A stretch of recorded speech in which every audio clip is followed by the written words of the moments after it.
자, 일단 현대소설이고 고전소설이고 간에 우리는 항상 초반부 인사배 세팅 잡고 가지 못하면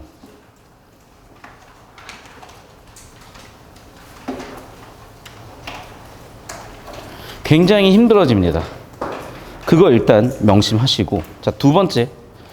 그래서 인물들부터 초반부터 좀 잡아갈 텐데 굉장히 전형적이에요. 제가 여기서 좀 말을 바꿀게. 원래는 그 다음에 인물 잡아라, 사건 잡아라, 서사 잡아라 이런 얘기를 했었는데 여러분한테 필요한 게 이거더라고요. 그리고 제가 이 그림은 진짜 수도 없이 그려준 것 같아. 다시 한번 말씀드릴게요, 여러분. 우리가 문학 작품을 바라볼 때 그냥 보는 게 아니라 일단 첫 번째 역사적 배경 속에 있어요. 그래서 우리가 문학사를 공부하는 거거든. 왜냐하면 자, 오늘이 6.25예요. 그러면 6.25 전 세대는 6.25가 뭔지를 몰라. 6.25를 겪은 세대가 있죠. 6.25를 겪지 않았지만 부모 세대가 6.25를 겪었던 세대가 있죠. 지금은 6.25를 겪었던 세대는 거의 안 남아 있어요.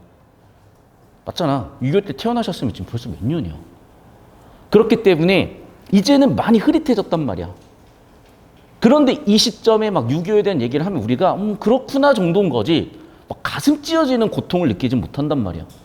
그런데 불과 3, 40년만 해도 6.25라고 말이 딱 드는 순간 막 진짜 트라우마 확 생기는 그런 사람들 많았을 거란 말이야. 그런 느낌이에요. 그러니까 다시 한 번 말씀드리죠. 우리는 역사 속을 살고 있고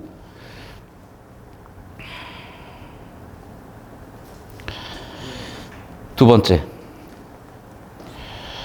같은 시공간 내에서 뭐 이동이 있을 수도 있겠지만 같은 시공간 내에서 공시적인 관점에서 현재 이 땅에 발붙이고 사는 내가 있고 나를 둘러싼 존재들이 있는 거예요.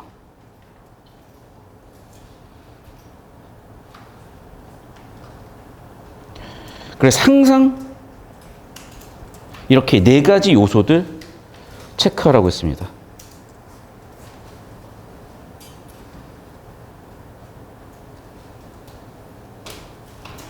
그러면 이 결과 나올 수 있는 주제는 거의 제한적이에요.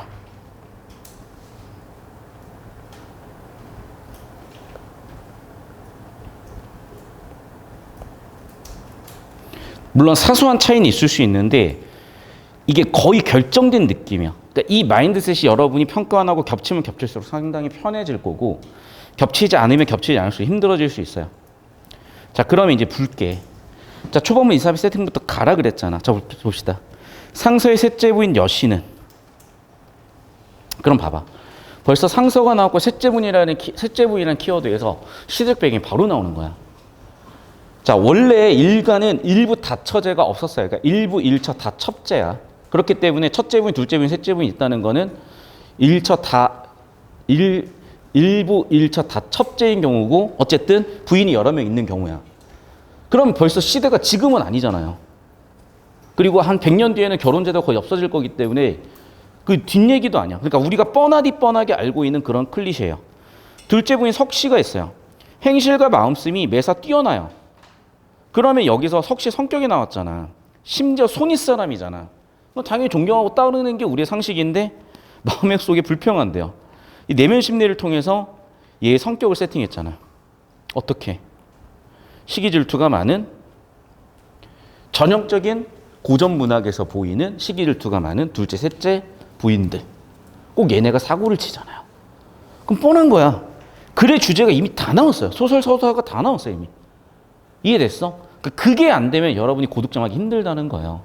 그러니까 무슨 얘기냐면 너무 그거를 못 배우고 안 가르치고 여러분 스스로도 혼란스럽다 보니까 이런 상황이 주어지면 되게 뻔한 주제 줄거리임에도 불구하고 괜히 그거를 상황을 스스로 만들고 꼬아버리고 문체에 따라서 해석이 안 되는 부분들에서 다 걸려 넘어지는 거예요. 아니에요.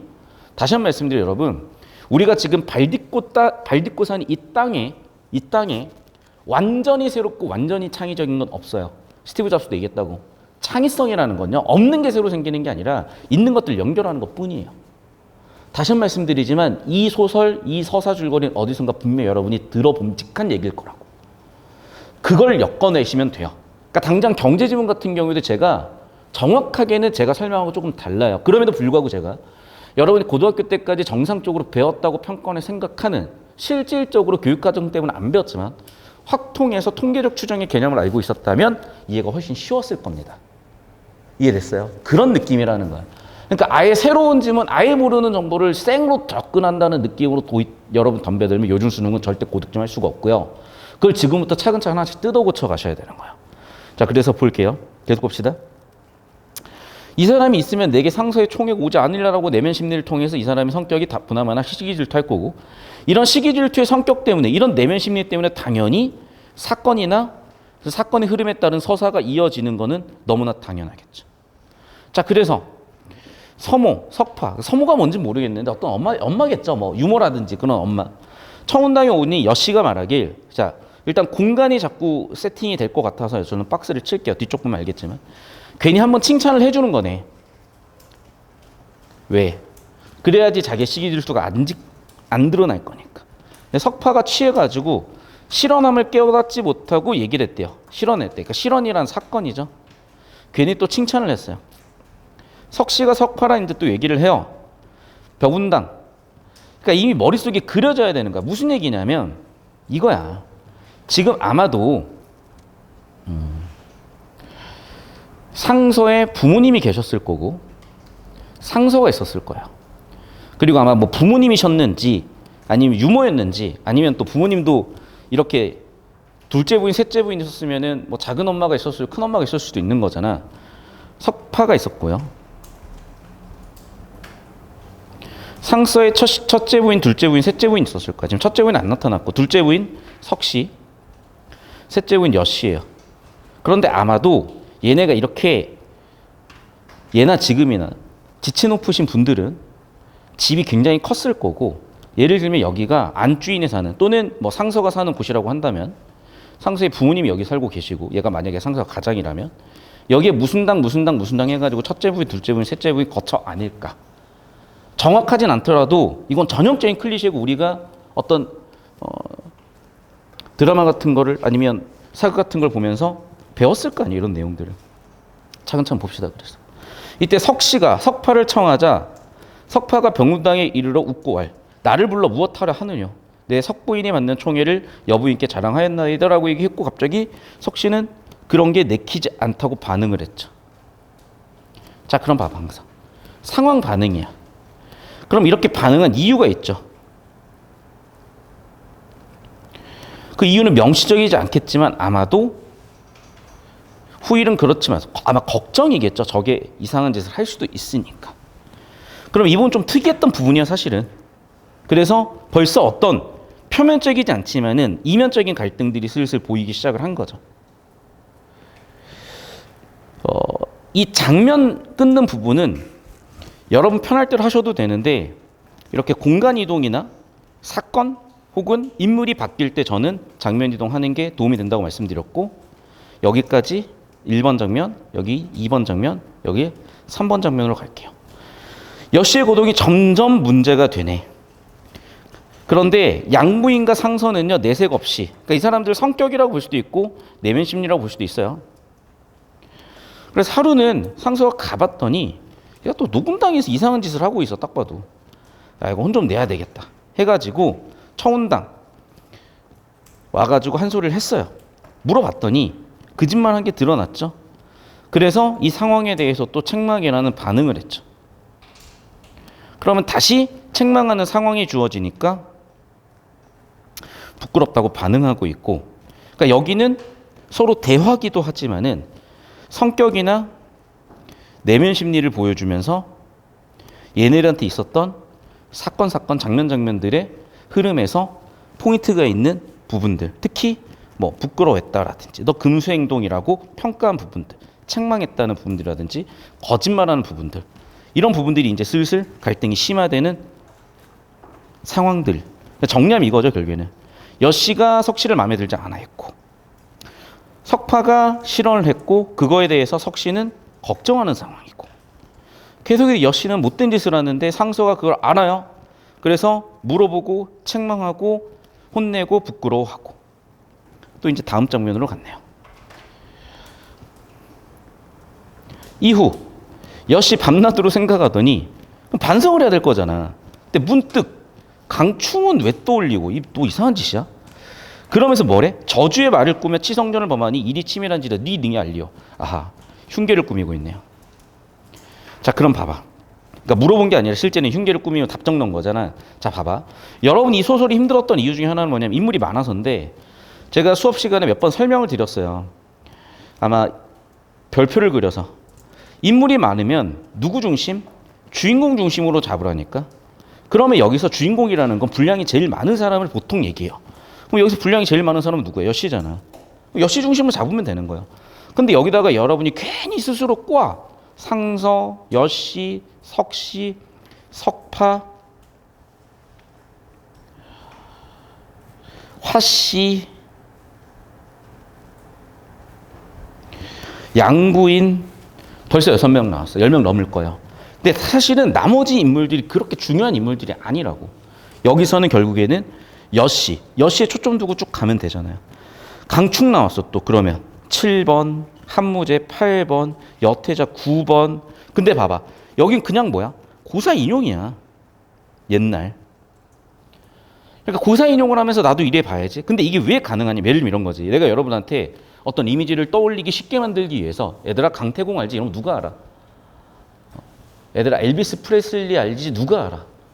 근데 예를 들면 야 차은우 알지? 다 알아요. 마동석 알지? 다 알아요. 머릿속에 벌써 이미지가 딱 떠올라. 그 느낌이에요. 그러니까 옛날 사람들한테는 뭐 알게 뭐야. 고사 인용하면 알아먹으니까 고사 인용하는 거라고. 그러니까 우리가 괜히 강충을 공부하고 한무제 여태자를 공부할 필요가 없고 그냥 뭐야. 이간질 시켰고 얘가 흉계 꾸미려고 하는구나. 맞죠? 계속 인물이 계속 추가돼. 뭐 신혁, 개성이. 근데 봐봐. 그 이간질하면서 굵은 글씨로 나왔잖아. 흉계를 꾸몄는데 봉한계 나왔어요. 그러면서 뭐 했어? 수상히 여겼어. 흉악해. 어잉? 서씨의 거야. 흉해. 너 조용해라. 입을 봉했고 내색하지 않았고. 이해됐어요? 그러니까 지금 뭐야? 흉계 때문에 흉계 때문에 이런 일들이 벌어진 거잖아 결국엔. 그러니까 별 내용 아니라니까 진짜. 여기 있는 장면 어떤 장면이야? 여씨가 흉계를 꾸며가지고 이런 편지 같은 거 하나 쓰고 이 편지 때문에 석씨. 지금 석씨에 대해서 곤란할 수도 있는 상황이 벌어진 거죠.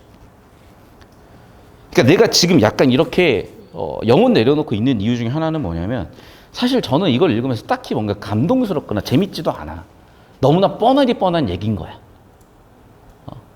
셋째 부인이 둘째 부인 시기 질투해가지고 못 살게 굴고 막 쫓아내고 너무 뻔한 과거 이야기들일 뿐인 거예요. 물론 이제 이걸 통해서 평가원에서 여러분한테 어떤 교육적 목표라든지 이 문항을 설계하는 여러 가지 의도, 목적이 있었겠지만 일단 다시 한 번 말씀드리지만 어떤 느낌이냐면 다시 한 번 말씀드릴게요. 우리가 수학 문제를 풀거나 영어 문제를 풀거나 탐구 문제를 풀 때요. 모른다를 전제하고 풀지 않아요. 특히 수학이나 탐구는요. 내가 모르면 틀려야지. 맞죠? 영어 같은 경우에도 여러분 보세요. 내가 단어를 모르면 틀리잖아요. 그러니까 사실은 어느 정도 안다는 걸 전제하고 접근하잖아. 국어도 마찬가지야. 그럼 꼭 뭔 생각을 하냐? 내신처럼 문학작품 정리한 걸 떠올려서 푼다고 생각을 하는데 그런 작품이 여러분 6, 9 수능 중에 많아야 한두 작품 만나고 끝이라니까. 그러니까 그렇게 접근하는 게 아니라고. 무슨 얘기냐면 다시 한번 얘기하지만 전형성을 갖고 있어요. 이게 무슨 얘기냐면 여러분 다들 알고 그 리니지의 NC소프트 있잖아. 재벌이야, 재벌. 우리나라에서 야구단을 갖고 있다는 거 어마어마한 재벌이야. 근데 여기서 벌써 10년 된 얘기예요.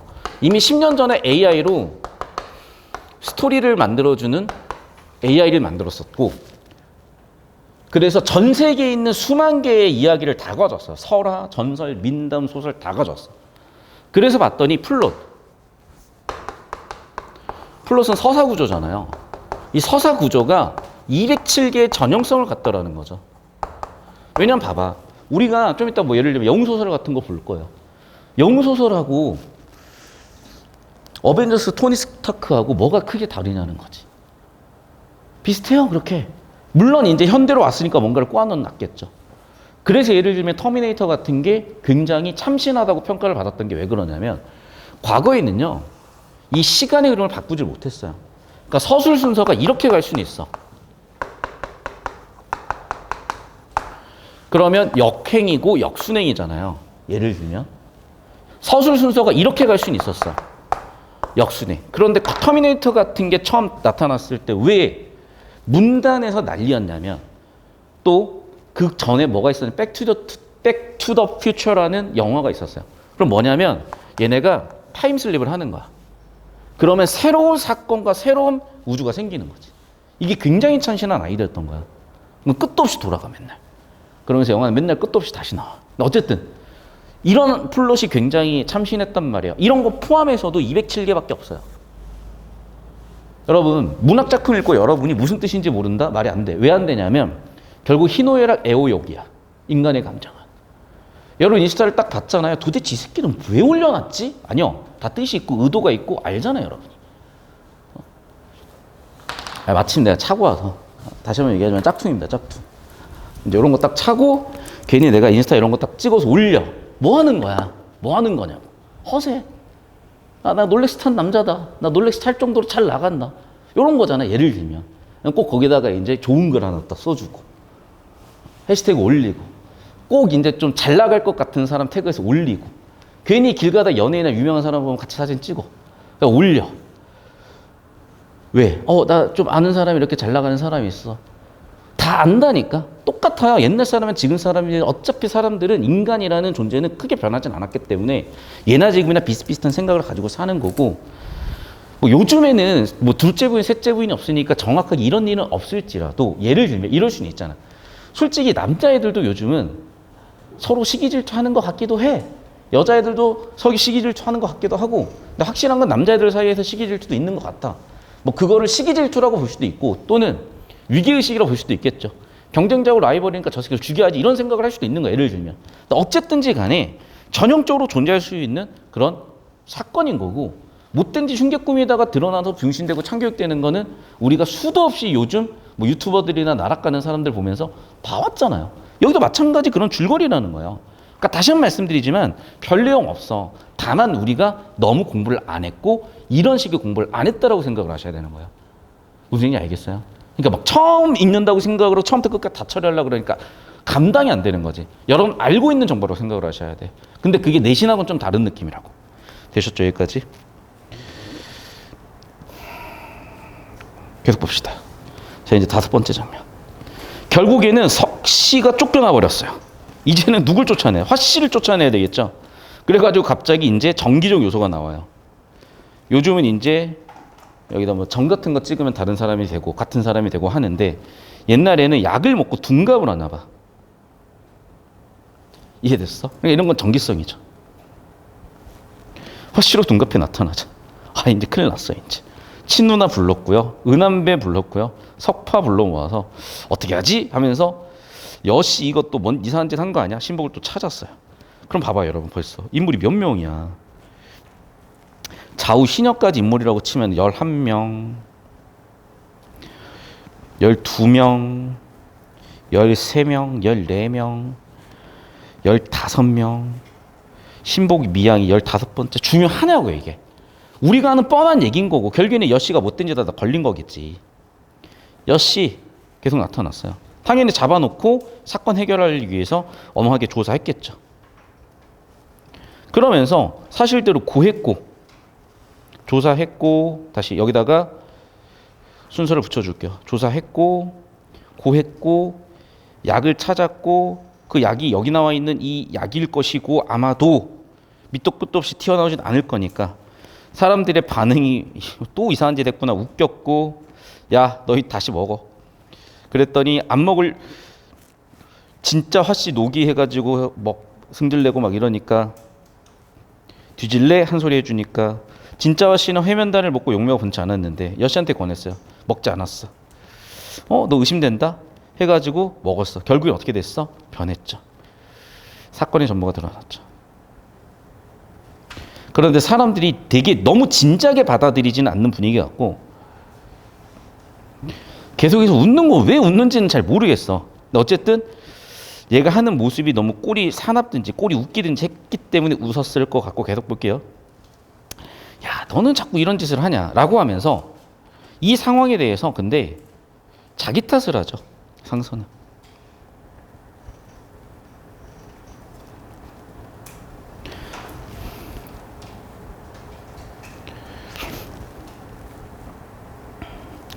근데 또 여씨가 웃긴 건 여기도 또 부끄러워해. 아까도 부끄러워했었는데.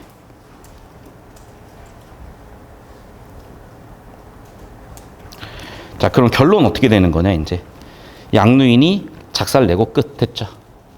양부인이 작살내고 끝. 이런 느낌이야. 이런 느낌. 됐어요. 그러니까 사실 전혀 어려울 게 없고요.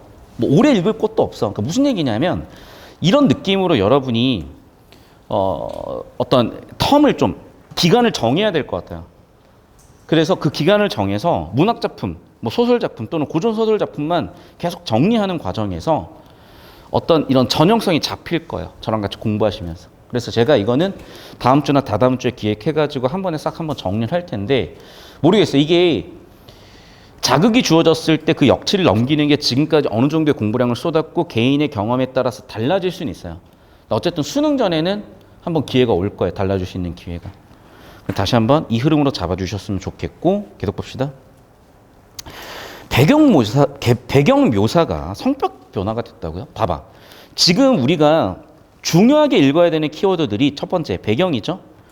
인물이죠. 성격이죠. 근데 배경 변화, 성격 변화, 배경 묘사, 성격 변화 이런 거 없었다고. 두 번째 갈등 이런 거 되게 중요한데 지금은 내적 갈등이 어디 있어요. 물론 여러분이 지엽적으로 찾을 수는 있어. 아니야. 주제는 지금 아무리 봐도 내적 갈등 이런 게 아니에요. 지금 여씨 때문에 다 여씨 한 명을 두고 얘가 자꾸 폐악질 해가지고 수많은 사람들과 갈등 양상인 거지. 굳이 교차를 할 이유가 있어요? 그래, 정답 4번이잖아. 여씨가 여러 사람하고 폐악 갈등, 여씨 다른 인물 간의 다면적 갈등 관계.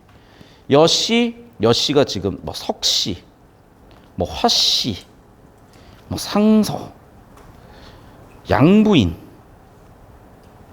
계속해서 핵심 서사잖아요. 정답 4번에는 있을 게 없는 거지. 이런 느낌이지 뭐 이걸 언제 발제도 왔다 갔다 시간도 없거니와 그렇게 접근해가지고는 여러분 절대 고득점 할 수가 없어요. 항상 하는 얘기지만.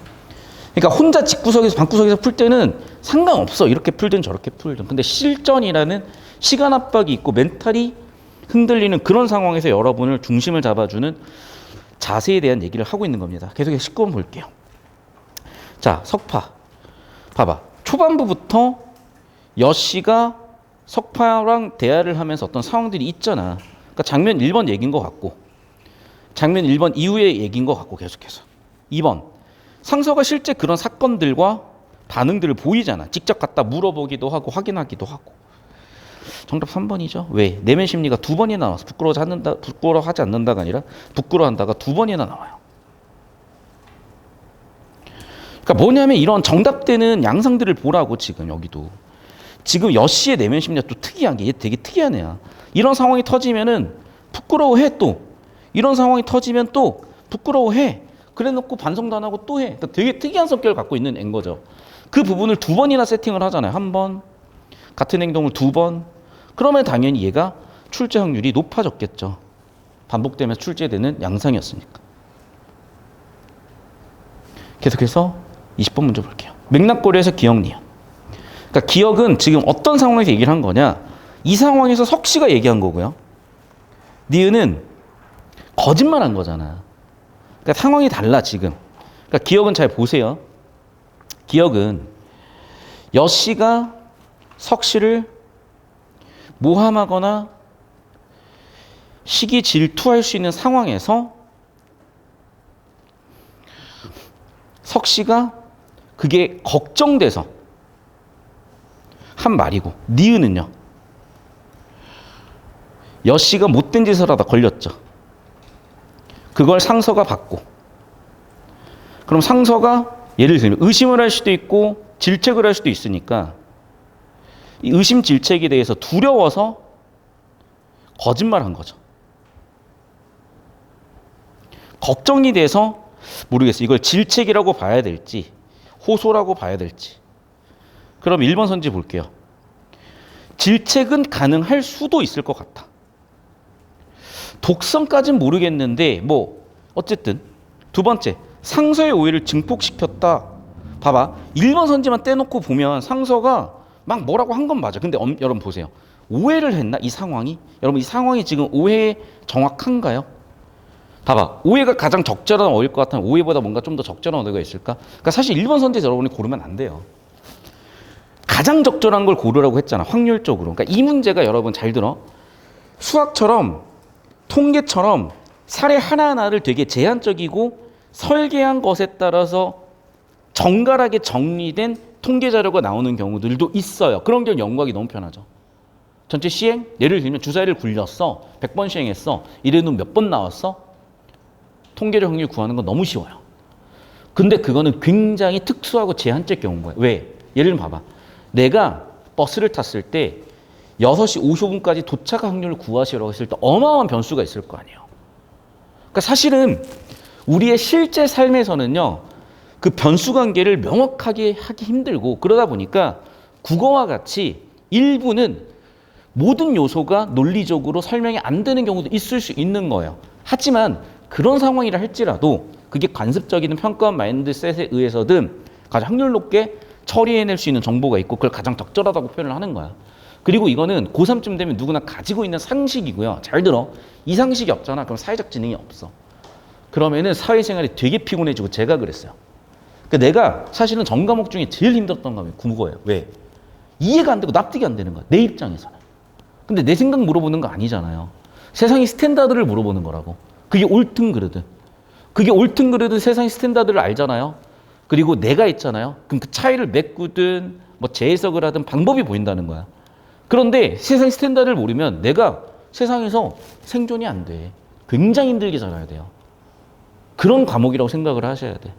괜히 세상에 상처를 입는 이유는 왜 그런 거냐? 세상의 스탠다드를 몰라서 그런 거야. 세상에 이상한 사람도 있고 좋은 사람도 있어요. 근데 내가 괜히 혼자서 좋은 사람만 있을 거라고 생각을 하면 이상한 사람 만나면 나 혼자 상처 입고 움츠러들 수밖에 없는 거예요. 그러니까 세상에 대해서 여러분은 오히려 이게 객관적으로 세상을 바라보는 눈을 키우는 방법 중에 하나라는 거죠. 다시 한번. 그래서 1번이 저는 그래요. 다른 선지가 정답이 정 없으면 1번이 정답이 될 수도 있을 것 같다. 2번 선지 볼게요. 석파의 안전? 아니지. 지금 걱정과 우려, 자기 상황에 대한 걱정과 우려잖아.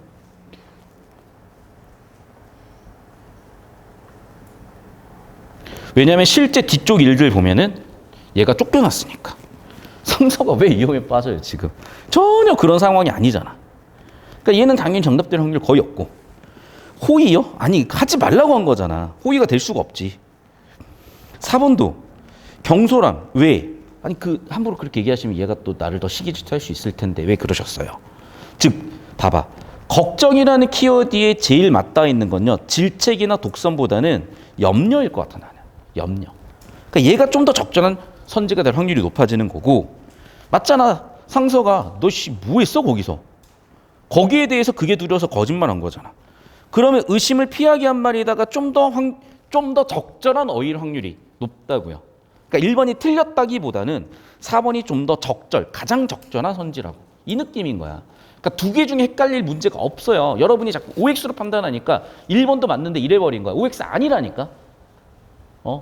내신 문제 중에는 정답인 걸 모두 고르시오. 이런 게 있으니까 OX 문제가 있지. 얘는 OX가 아니에요. 가장 적절한 거라니까. 이 상황에 가장 적절한 대안을 찾으시오.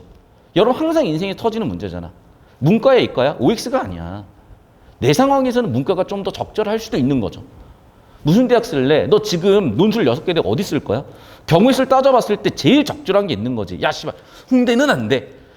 연대는 안 돼. 이런 게 아니잖아 지금. 뭐 연대는 뭐 나한테 잘못한 게 있냐? 아니지. 내 상황에 따라서 가장 적절한 6개의 수시를 쓰는 거랑 같은 상황에 생각을 해야 되는 거예요. 항상 최선의 선택을 하는 거예요. 잘 들어 여러분. 인생이요. 인간이요. 완벽한 인생 없고 완벽한 인간 없어요. 아름다운 인생 없어요. 그런 건 소설 속에 존재하는 거고 인스타 속에 존재하는 거예요. 허상입니다. 정확하게. 유튜브 속에 존재하는 거예요. 사람들은 그렇게 이미지로 먹고 사는 거예요. 다들. 제발 여러분 이미지나 상상과 환상을 현실과 구분하셔야 돼요. 모든 인생은요. 희노애락이 있고요. 모든 인생 속에는 쓴맛도 있고 단맛도 있는 거예요. 그런 생각을 가지고 봐야 되는 거야. 다시 한번 그래서 하고 싶은 얘기는 뭐냐. 이 상황에 가장 적절한 가장 정답은 4번이라는 거예요. 1번이 맞다 틀리다가 아니라. 그래서 저는 수치적으로 이렇게 표현을 할게요. 얘는 한 85% 정확하진 않지만 얘는 한 60%짜리 정답이다.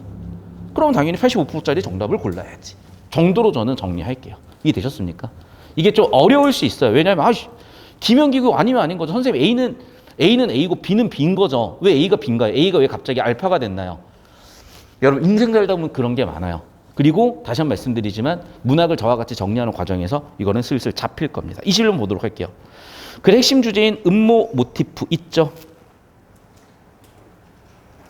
환상적 요소요. 뭐 약 먹고 둔갑했잖아.